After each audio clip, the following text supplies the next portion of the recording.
Antarctica. It's the least explored, least understood continent on Earth.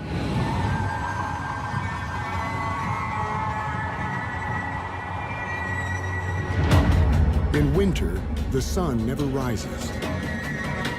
In summer, it never sets.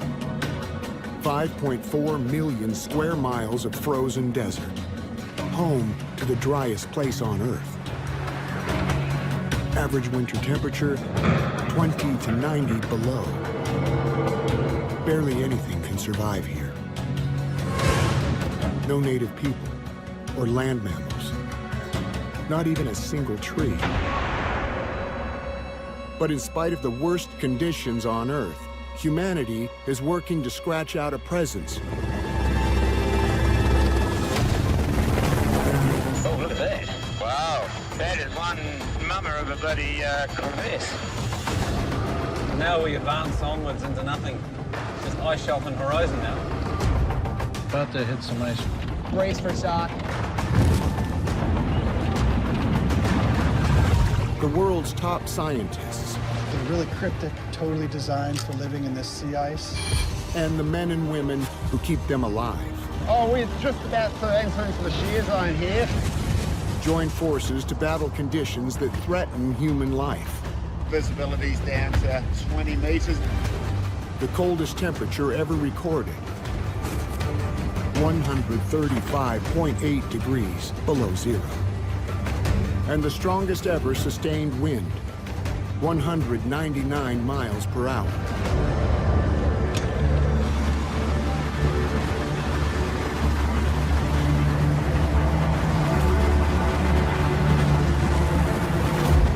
All in the name of research that could change the world. We're in some pretty thick ice here. I can't see anymore. Hey, what just happened? Something, I just hit something. We've got the alarm, send somebody to investigate it. Want me to put the propulsion mode in neutral?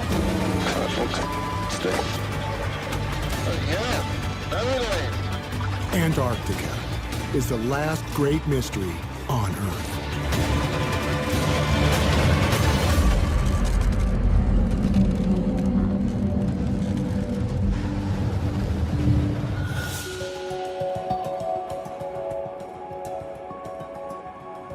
In this frozen wasteland at the bottom of the planet, it takes a massive effort just to survive. There are over 70 bases, built by 30 countries, and spread across the continent. At the mouth of McMurdo Sound, in the heart of the Ross Sea region, is Scott Base, New Zealand's permanent research outpost. Hey guys, welcome to our base. Get your gear off, get comfortable. Here, scientists are housed, fed, and protected from the elements by a network of green buildings linked by weatherproof tunnels. And it's all coordinated by Scott Base leadership. Right now at Scott Base, this is the busy season, and it starts in October, and it goes right all the way through to February. So that's 5 months that we're pretty much peaking. In total, we have about 330 people going south. So it's pretty crazy. It takes, over 200 people to support, 90 scientists. Get that one over up on top. Can help you tie that stuff down. Today, the Ross Ice Shelf team is leaving on one of the most ambitious expeditions in the history of Scott Base. We're packing up. All of our science cargo is ready to go. 10 scientists and 2 survival experts are going 220 miles south to a floating mass of ice attached to the continent, where no one has likely ever set foot. The Ross Ice Shelf is the largest lump of floating ice in the world. It's the size of France, and actually we've got one measurement that's ever been made in the 1970s. That's it, and the rest of it's a mystery. So little is known. The surface of Pluto has much better imagery than what's beneath the Ross Ice Shelf. It's a lot of new stuff that we're going to discover. Dr. Christian Oneiser and his team are hoping to learn how the ice shelf reacted to climate shifts in the distant past, so they can try to predict how fast it might melt as the climate changes in the future. The Ross Ice Shelf holds back a piece of ice sheet that's threatened. If it falls apart and it melts,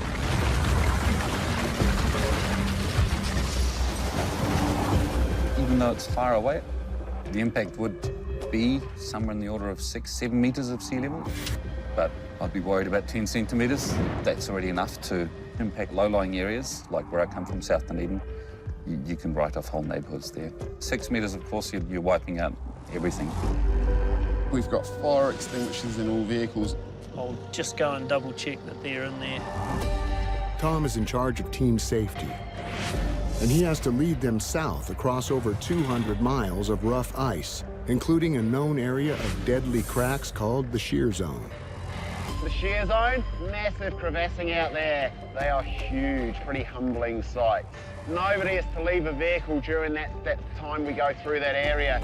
Some of the crevasses in the shear zone can be 5, 6, 7 meters wide and probably 30, 40 meters deep.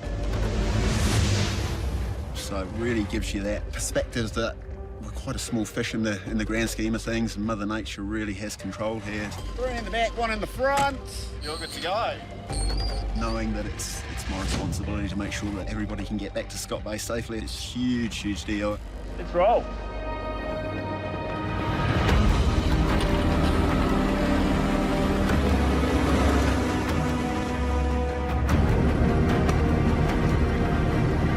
To survive the journey, the team is relying on specialized vehicles called Haglunds. These Haglunds is pretty tough.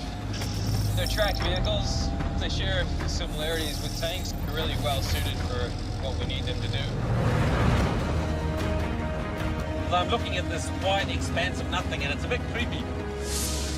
We've spent so much energy and time, months of planning and building a piece of equipment. But now what happens? No one's ever done this before. It's exploration. It's going to be interesting. From this point on, we've got 4 hours before we get to the shear zone and very gingerly make our way through what's essentially a minefield of crevasses.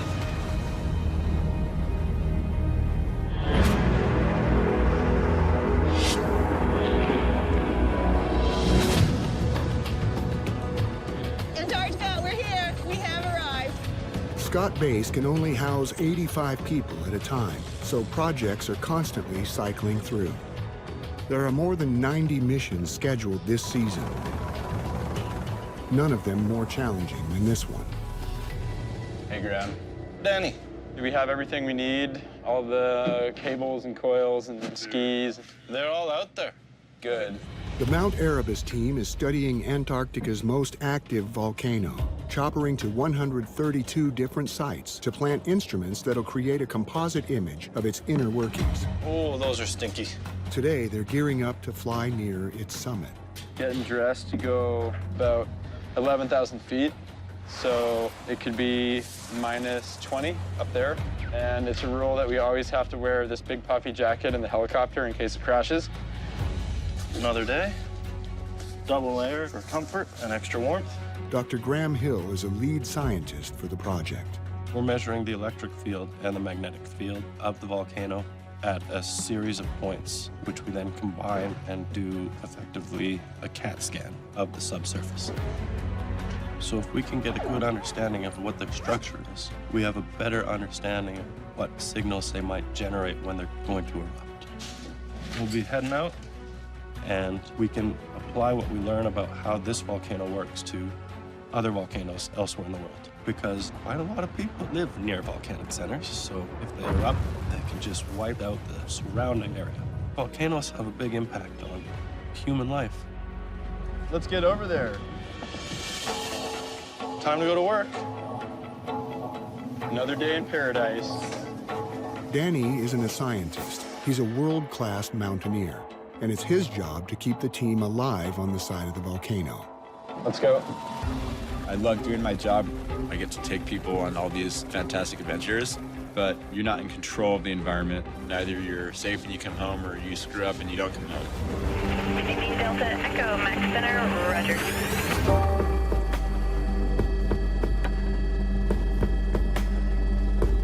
This is Hef. Hef flies the chopper. Mount Erebus is just more than 20 miles away, and he has to navigate unpredictable winds. Bit of a breeze up here, 20 knots maybe. Pretty good. He also has to find a safe place to land. And the whole mountain is covered in crevasses. Basically, a crevasse is like an opening in the glacier like this. There's a lot of action in this area, a lot of movement in the glacier.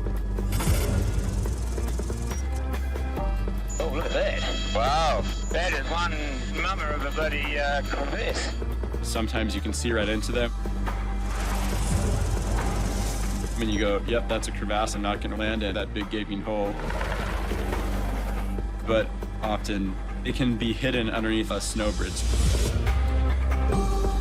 From the helicopter, they could be any old size, you know? Yeah, something like that. Some people would think that we're a little bit crazy to come to Antarctica and fly around on a crevasse-filled volcano that is erupting. You can see we're kind of out in the middle of that ice stream there. Yeah. When you tell people these kind of things back home, they do look at you a bit odd. Why would you do that? It's just one of the realities of actually doing the work. Right, 1 mile. Start looking. We'll just find the nicest looking spot. Right in front of us. That's great, But we're working with excellent pilots, some of the best in the world. We've got total faith in the guys that we're flying with. Right, let's get down to the business end. Right, I'm just going to come in there. Gravity's taking hold.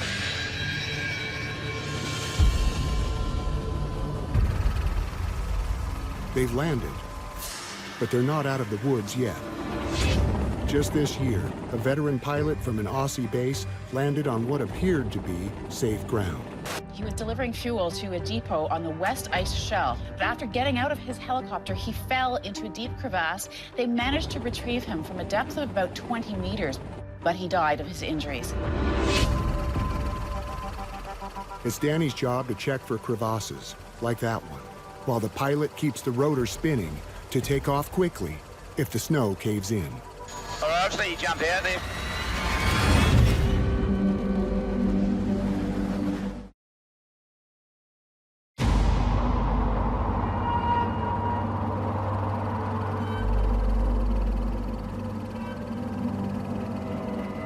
The probe's in the pod there? It's in your pod, yep. The Mount Erebus team's chopper is still powered, so it can lift off if a crevasse opens up beneath them.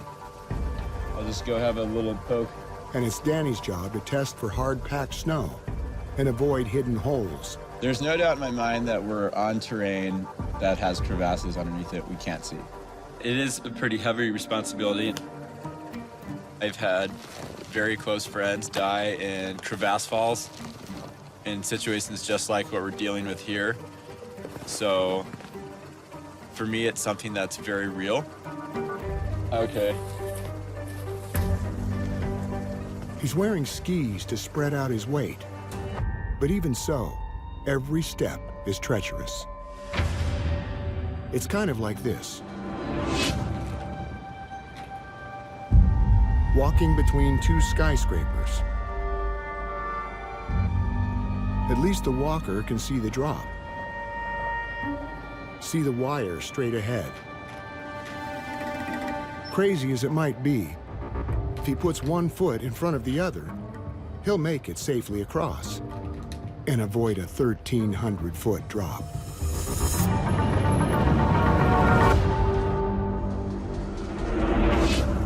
Danny could be over a similar drop, and he can't even see the wire.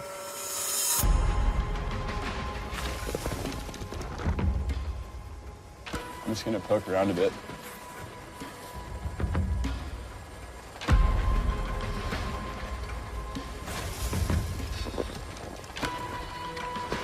I have to poke around and really have a good inspection of the site. Kind of feeling in the snow for the consistency and the snow depth.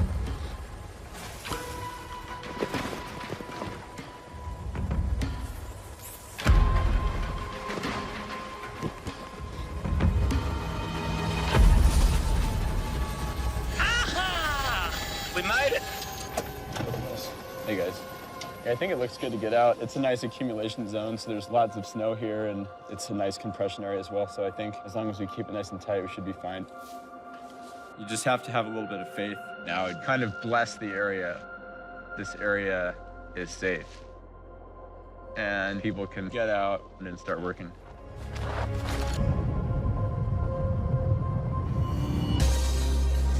Graham and his team are on the clock.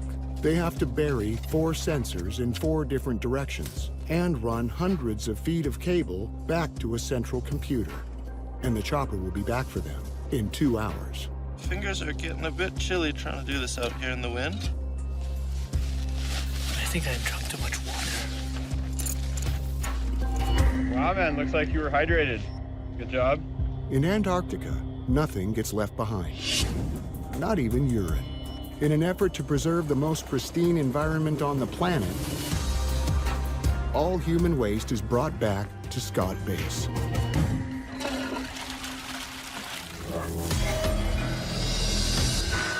And every bit of it ends up here. After this comes out, you know woman will never look at me again, don't you? Paul is in charge of the Water Treatment Center, better known as the poo plant. Because there's so much influent at the moment, kind of it's easier on the system to just to do some manual stuff. Our influent comes in through the main sewer pipe and through the brush screen.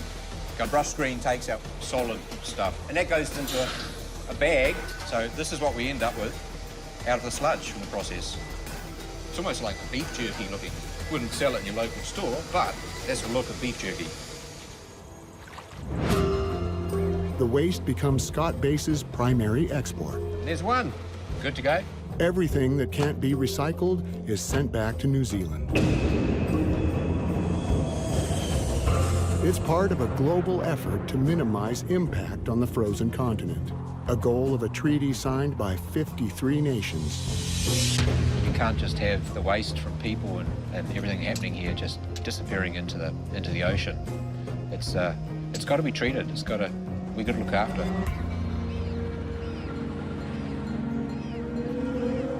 Just like the continent itself, the surrounding ocean is carefully protected. Wildlife migrates to these waters every year, and perhaps no feeding ground is more important than one off the coast of the Antarctic Peninsula, the northernmost tip of the mainland.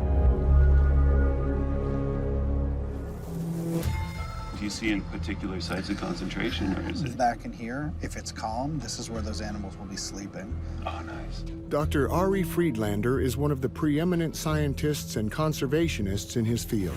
So there's something special about the 3 or 4 areas right in here that there's always whales.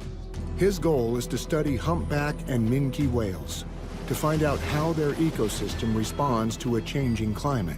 This is sort of right in the middle of that feeding season, so filling that gap of what these animals are doing at this time of year is going to be pretty awesome. We're trying to measure the underwater behavior and movements of the whales, get an estimate of their size, and we're trying to understand what whales need to survive and the amount of food that they eat. If you don't eat enough, you're not going to reproduce. And if you don't reproduce, it's a very quick process into your population not growing. We just left Deception Island, so we'll easily get into the Gaylord Straits and the mouth of the Herrera Channel by dawn. Perfect. If the whales are looking good, you can be out working. Cool. This is a place where people have made huge changes in the environment. Over the last 50 years, the winter air has raised by about 5 degrees Celsius.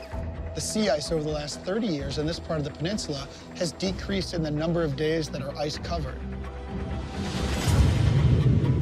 There's a huge standing stock of krill here, and that's what they need to feed on.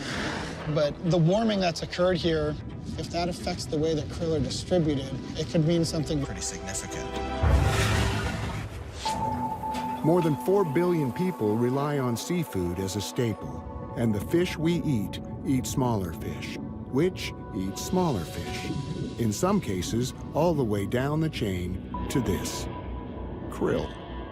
As sea ice recedes, the algae they eat goes with it. And if krill disappears, so does the whale's food supply, and a big part of our own. We've got the drones and the suction cup tags. See if they survive the trip. We have a small UAV, a little quadcopter with a camera on it.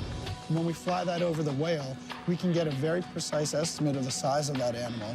So we're just going to fire the motors up without the props to make sure that it's all running. The other thing that we do is deploying suction cup tags. These tags, they're basically like a smartphone. They record the angle of the whale, whether it's rolled over on its side, the heading of the whale, the depth, and the speed of the whale, and it does that hundreds of times a second.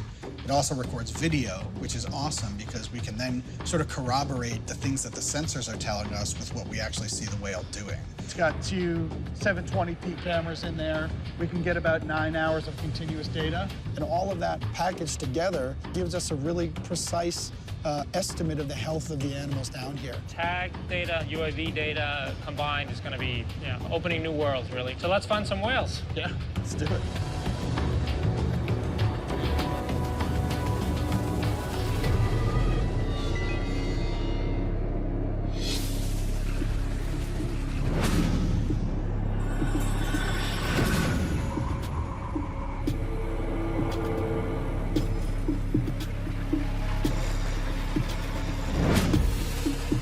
Okay, team, this marks the shear zone, so come in nice and close behind us. Thank you. The Ross Ice Shelf team has traveled about 30 miles, and they're facing the most dangerous part of their traverse. Oh, we're just about to enter into the shear zone here. We just want to make sure that everybody's capable should the worst possible case happen. The shear zone looks like a safe patch of snow, but like Mount Erebus, it's full of hidden crevasses. For as flat and benign as it looks, there's a lot going on. One side we've got sort of the McMurdo ice shelf, and the other is the Ross Ice Shelf. It's where two large kind of ice masses are coming together, much like a river comes together. And the reason it's called a shear zone is because there's kind of a shearing effect between the two. So it's quite an active area. Interesting spot. The shear zone is an intimidating area, around about 6 or so kilometres, that have a number of significantly large crevasses in them. We know that there's a route through there. We really reduce that speed down even further so that we're 100% sure what we're driving on is good to drive across. Just keep a little extra following distance. How far do you want? 50 metres? Maybe 50 metres. We're just going to be going a little bit slower through here, and if we stop, you should too. We're just going to get all our gear prepared for crevasse rescue. Proceed with caution, fingers crossed.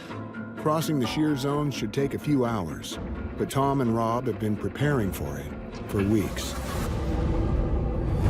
So this is the radar boom for our PB100. We'll be fitting a GPR unit, ground penetrating radar, and we'll be able to see on the monitor when we're approaching crevasses, and that'll enable us to not drive into them.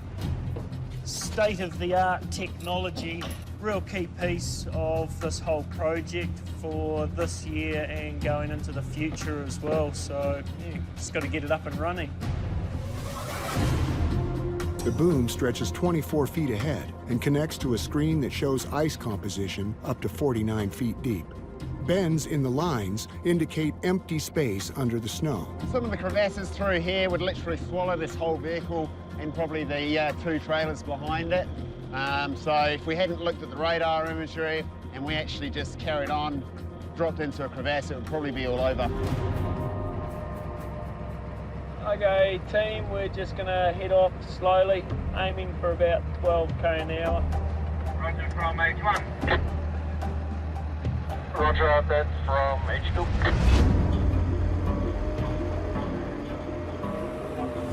We've got some black flags coming up here, Tom. Should be seeing something fairly shortly, I'd say. Kind of creepy, you know? So each one of these wooden stakes here represents a known crevasse.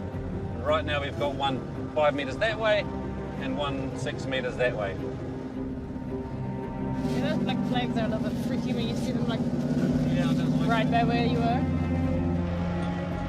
Just along the whole road in the crevasse area, you see black flags everywhere. Black flags mean, well, death or don't go there, so that's a bit nerve-wracking. It is a bit spooky, yeah? When you know you're walking through the alligator pit.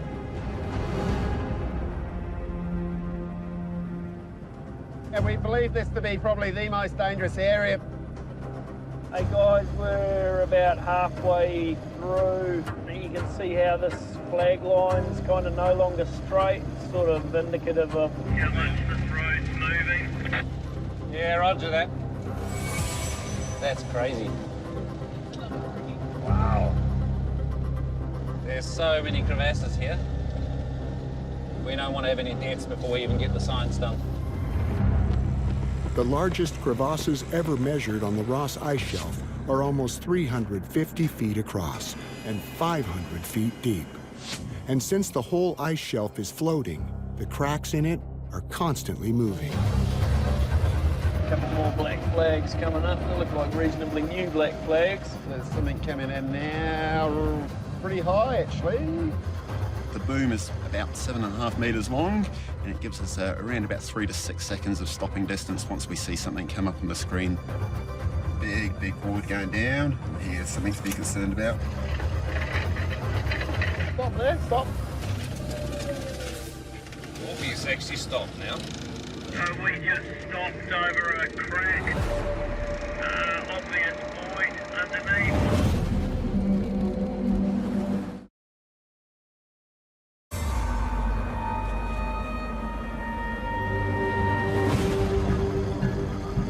Void underneath, but the surface is pretty ridged right across. Stop there, stop. Morpheus actually stopped now. The Ross Ice Shelf team is in the shear zone, an area littered with deadly cracks in the ice. And the lead vehicle is right on top of one. So we just stopped over a crack. Obvious void underneath. 3-4 meters bridge. Bridges are basically hiding the crevasses, so they're giving you a false idea of what's beneath there. So driving along, you can't actually see that there's a crevasse down there. Robert, and I'll run it round your side and then you can clip on as well. Just making sure that we've got everything we need.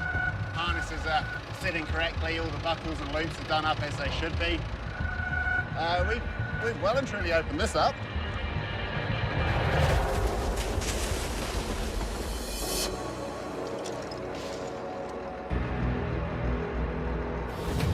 So that snow bridge that we were talking about, you can't quite see the bottom, but it goes down at least 30 metres. So yeah, I'm just going to try and probe this side here, Rob, and see how that looks for a slightly better crossing. Yep. Voided, I've got through there.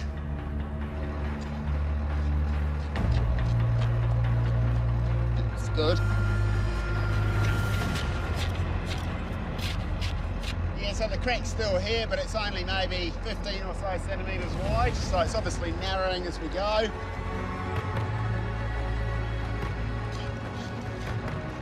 Yeah, that's looking real good from here. Through here would be sweet. We'll be able to bring them through this way. Let's just watch them come across and get them to park up before this next post here. Yeah. And once they stop, then we'll go. All right, guys, we're just gonna head off slowly. You can see the 2 lines that Tom made over by the flags over there. That's going to be where you guys are gonna cross. Oh, roger, thank you.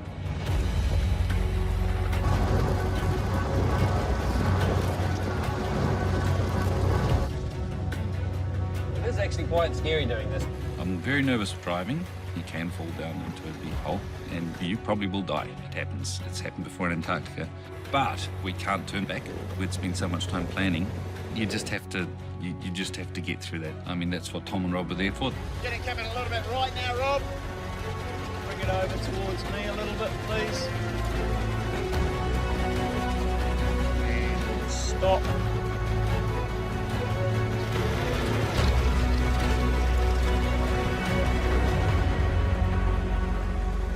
Clear.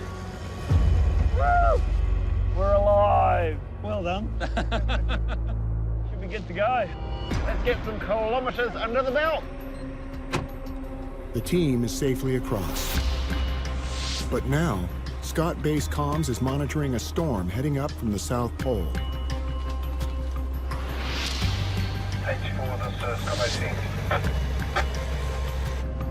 Scott Base, PB01. The weather is the determining factor here. Showing at the moment 40 knots of wind. Possibly gusting to up to 55 knots. Bad conditions, the visibility will drop. Snow going to pass through the area. Quite heavy snow. Okay. Definitely a relief to get through the shear zone.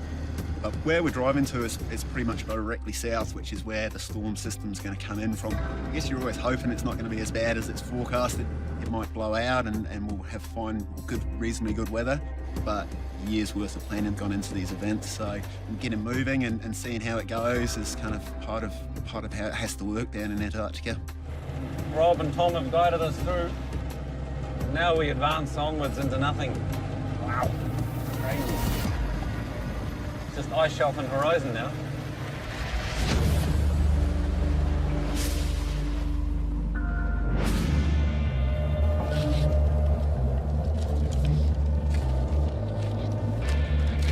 Yeah, I'm ready, man. 3 degrees to the left of this little cloud. Okay, I'm going. I think we have to be a little bit more minimal with the stopping, or else we're gonna get in trouble. Start digging. The Mount Erebus team buries instruments on a north-south and east-west axis to measure the naturally occurring electric and magnetic fields that are constantly passing through Earth's surface.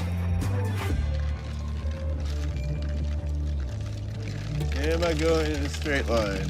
It's always the question.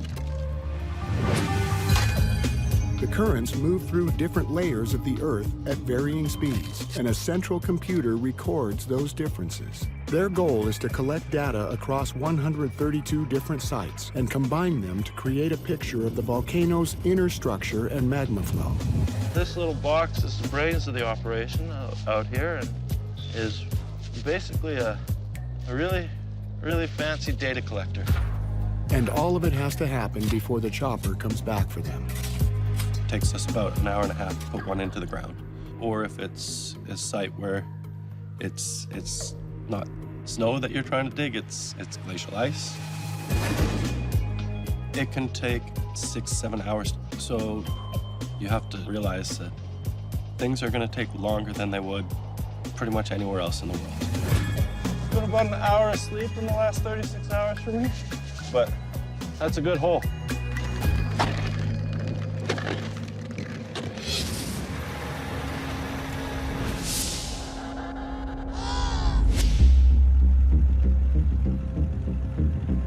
So Nick, let's just have you right in that spot there is good. Yeah, I feel good up here. And then we'll try and do it off whichever side the animal gives us. Ari is in a small inflatable boat, looking for a 66,000-pound humpback whale. The frequency is 151.333. And he has to get close enough to attach a suction mount to it with a 23-foot metal pole. We're in Wilhelmina Bay, one of the locations that we've worked in for a long time, and we're going to try and deploy one of the video recording multi-sensor tags on a humpback. Let's see if we can see if that whale is still there. The whale's coming because the krill is there. When they're done feeding, they'll basically take a nap at the surface. Essentially look like a log. For us, it's a great place because the whales behave in a way that allows us to approach them to put our tags on. I think I see something over there. Okay, there we go, right out in front of us, off our bow. If that guy looks like he stops and logs for a while, we'll go up and approach him. First approach, always the best. I'm gonna come either from 5 or 7 o'clock and just try and get the tag on as high up as possible. Right. Is that cool? Yep. All right, and just stay, whichever way we're going, just kind of stay on the opposite side. It's probably gonna be on the left side of the Zodiac.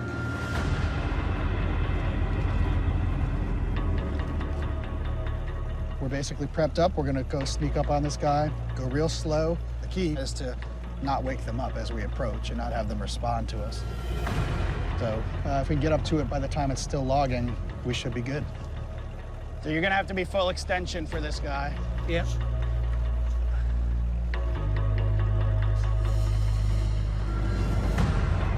When we're approaching these whales, it's definitely a high-risk kind of situation.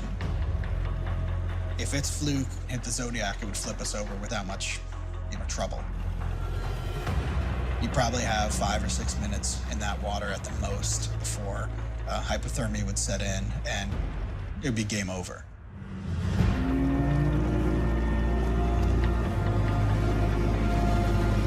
He's not gonna hear it. Well, now it's gonna dive. If the whale responds to what you're doing, its general response is going to be to dive. There he goes.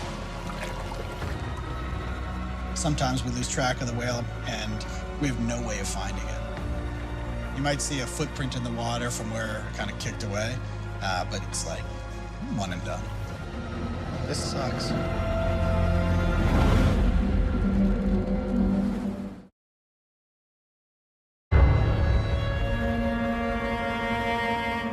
I did see a whale. I don't see a logging whale now. I don't know where the one was that went down here. Ari and his team were close to deploying a suction tag, but the whale they were chasing went underwater. Is that a logging whale out there? Can't tell. No, it's not. These animals move over big distances very quickly. They're a real pain to work with because they're difficult to find. Do you guys want to get the drone in the air?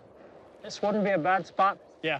Ari's UAV specialist, Lars, pilots a drone that can give them a bird's eye view to help find a whale and give them more information about it when they do. We can use this footage to look at body size of these whales. Typically, we usually fly them in warmer climates. This is the first time we've been in Antarctica flying in these colder conditions.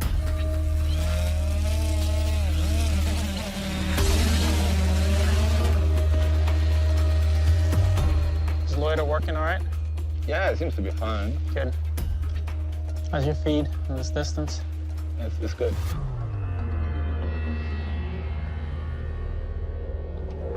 What's that? There it is. Oh, nice. Yeah, that's good. Oh, he's got a buddy. That's why he's kind of fired up. We'll take one of our vessels within the frame with the whale. That allows us to scale the size of the whale to the boat. And that will allow us to get us direct measurements of how big the whale is. Nicely done. Sweet. So, Nick, it'll be no different if the animal is not logging. Okay. All right, we'll approach as slow as we can to still be making up speed on it. Sure.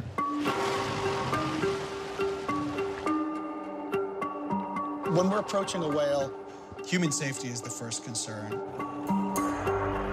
The thing you don't want to do when you're approaching these animals is to startle it. Anywhere you can put it kind of territory. Are you gonna? I'm gonna swing around, don't worry. It's gonna be on our port side. Okay, so we're still going port. If someone else wants to take the tiller, I'll tag. Okay. I got you. Go ahead.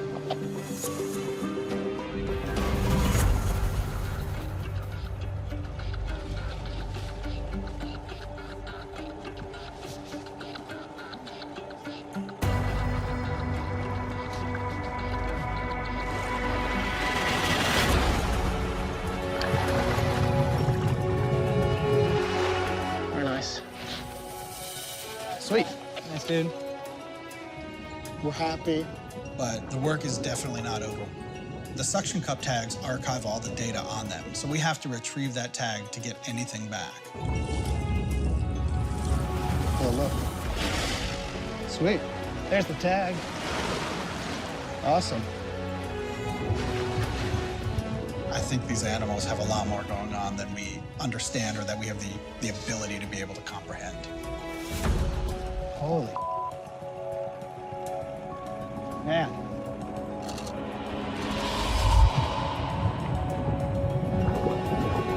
these animals get as curious about us as we do about them. It's looking at you and it's kind of wondering what you're doing there, and we're asking the same kind of questions. Lars, correct me if I'm wrong. This is the first ever flight in the Antarctic, right? For this equipment? Yes, that's correct. Couldn't ask for more, except for Lars to buy us a couple of drinks. One big one.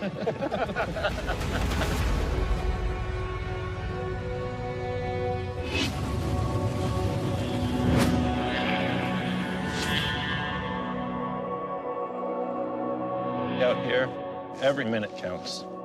We've got to really be efficient to get the job done. The Mount Erebus team has installed 3 out of their 4 sensors and run wiring back to the main computer. This wind direction has definitely changed, and that cloud is not good at all. Because that's coming up off the open water on the other side. But the same storm that's been threatening the Ross Ice Shelf team is increasing the winds at high altitude. Hey, Danny, have you noticed the change in weather? That cloud could lead to a camping trip. If the weather descends on us when the helicopter's not around, you have your survival bags, which have tents and sleeping bags in case you don't get home that night. But you don't want that to happen. Scott Bass from Graham. Yeah, if you can get hold of Sean, can you tell him to rush out to get us right now? Roger.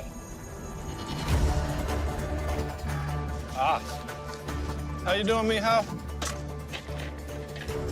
How many minutes do you think you'll be till you're done, Graham? We've probably got another 6 or 7 minutes.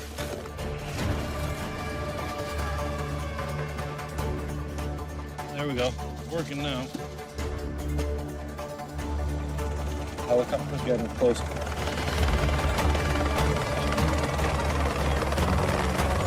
All right, we're all good? We're good. Oh, yeah.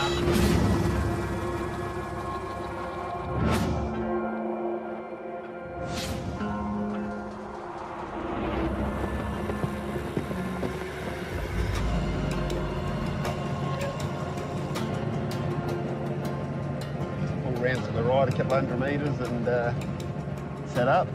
Yeah. I'll pull up here, guys, and you can come in nice and close behind us. The Ross Ice Shelf team is now 40 miles south of Scott Base. After a long day of driving, they have no choice but to stop and rest. But since they're the furthest team south, the worst of the storm could be just a few hours away. All right, so this is going to be our home for the night. So what we need to do is establish a camp. So let's say this is our area here. Prevailing wind's going to come in from here. I like to have my camp kind of in a nice, neat line going. Does that make sense? Right. Okay. We just want to get everything up and get inside and get out of the wind because it's cold. You can definitely tell it's colder than at Scott Base. Scott Base is going to feel tropical compared to this out here.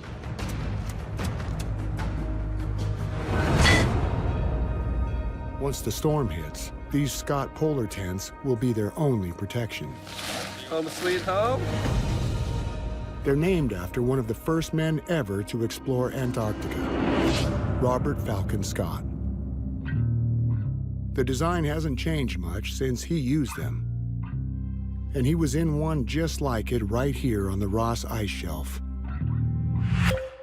According to his final message, "Had we lived," he said, "I should have had a tale to tell of the hardihood, endurance, and courage of my companions, which would have stirred the heart of every Englishman."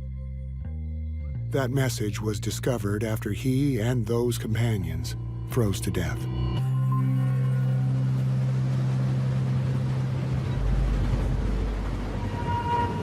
Suddenly quite a bit colder.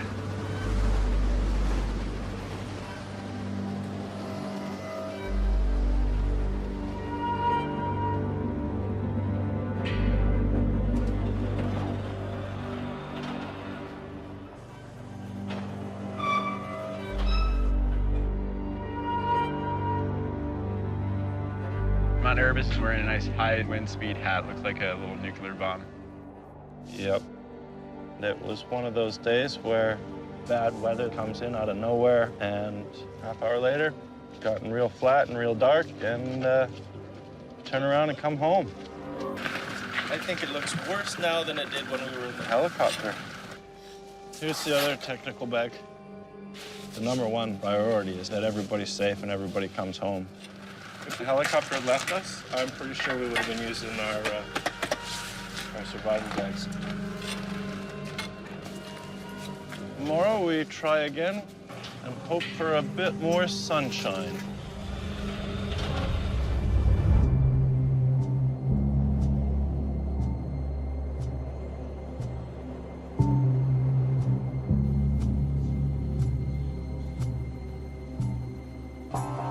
I see the weather is changing. It's due to a low pressure area sitting in the Ross Sea, and it's dragging some cold air up from the South Pole.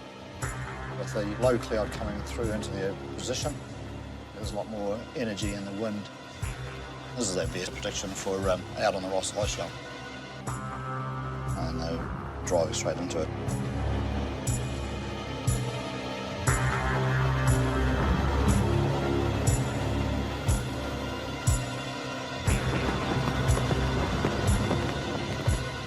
The main thing is you just have to be patient. You can't get antsy about it because it's not you that makes the decisions here. It's Antarctica.